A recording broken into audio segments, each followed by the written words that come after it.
It was supposed to be a quiet, uneventful night shift for officers Jack Taylor and Mark Benson. Their patrol car rolled lazily through the deserted streets, its lights casting brief flashes against the empty storefronts. Both men, veterans of the force but jaded by routine, exchanged sarcastic remarks about their day, filled with petty infractions and minor squabbles. "Man, I swear," Jack grumbled. "If we have to deal with one more lost cat or parking dispute, I'm quitting." Mark chuckled. "Relax, we've still got a few hours. Maybe something interesting will pop up." As if on cue, Jack's gaze landed on a sleek silver sedan parked outside a corner store. Next to it stood a tall man, impeccably dressed in a gray suit, calmly placing items into the trunk. "Bit fancy for this neighborhood, don't you think?" Jack said, narrowing his eyes. Mark smirked. "Looks like someone's got something to hide. Let's check it out." They pulled over, stepping out with the casual authority that comes from years of practice. The man looked up as they approached, his expression calm, but unreadable. He closed the trunk with deliberate care and turned to face them. "Good evening, officers," he said politely. Jack wasted no time. "Evening. Mind showing us some ID?" "Just a routine check." The man raised an eyebrow. "Routine, huh? What's the reason for stopping me?" Mark crossed his arms, his tone turning sharp. "You seem out of place here. That's reason enough. Now let's see that ID." The man's calm demeanor didn't falter. "Out of place? That sounds a lot like profiling. I hope you're aware that's against the law." Jack's patience was wearing thin. "Hands on the car. We'll make this quick." "I wouldn't recommend that," the man said firmly. "You're overstepping, officers." Ignoring his warning, Jack grabbed his arm while Mark began searching his pockets. "A little too confident for someone under suspicion, don't you think?" Mark sneered. Jack popped the trunk open, revealing a black briefcase. "What do we have here?" he muttered, opening it with curiosity. The moment the lid flipped back, his smug expression evaporated. Inside were neatly organized files, stamped with the seal of the Bureau of Internal Affairs. Photos, reports, and other documents sat in perfectly arranged stacks. Jack's eyes widened as he spotted a dossier labeled with his and Mark's names. "What the—" Jack stammered, flipping through the papers. Mark leaned in, his face pale. "Is this a joke? This can't be real."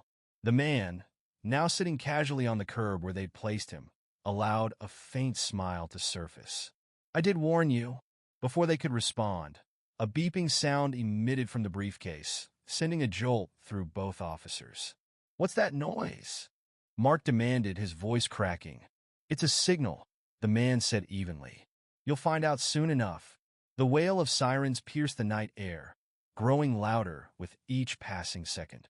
Jack and Mark exchanged panicked glances as the situation spiraled out of their control. Jack rifled through the documents, hoping for an explanation. His heart sank when he pulled out a termination notice, complete with his name, badge number, and a list of detailed accusations.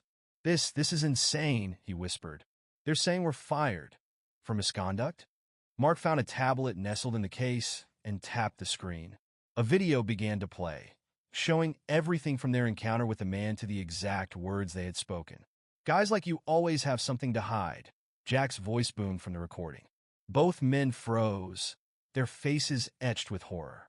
This is a setup," Mark stammered, his hands shaking. "You're framing us?"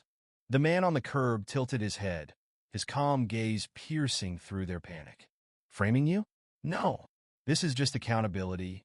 The sirens drew closer, their flashing lights reflecting off the sedan's polished surface.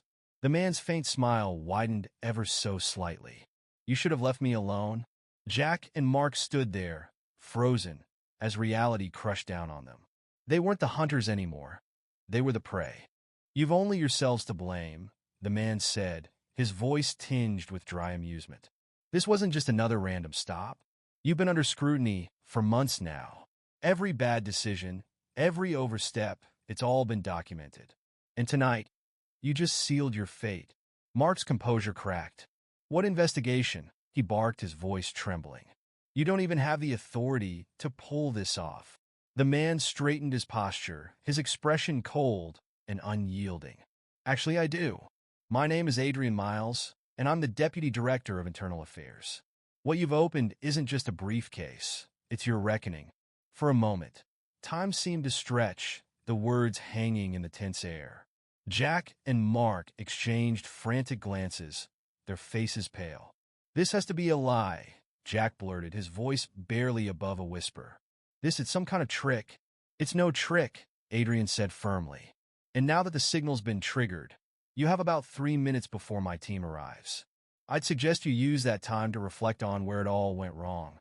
A sharp, shrill beep erupted from the briefcase, cutting through the heavy silence. The sound made both officers jump, their nerves fraying further. "What's that noise?" Mark demanded, his head whipping toward the source. Adrian, despite still being cuffed, gestured toward the case with a faint smirk. "A tracker. Everything you've done tonight, every word, every action, has been recorded and transmitted. My team is already on their way." As if on cue, the faint wail of sirens drifted into the night air, growing louder with every second.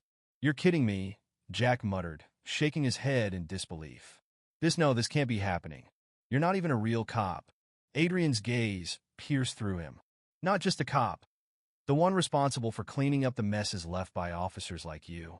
The sirens were unmistakably close now, their piercing sound bouncing off the nearby buildings. Mark and Jack stood rooted in place, their earlier confidence shattered. "This has to be staged," Mark shouted, though his voice betrayed his growing panic. "You're trying to frame us." Adrian's lips curled into a faint smile, but he said nothing. The flashing lights of an unmarked car illuminated the lot as it screeched to a halt.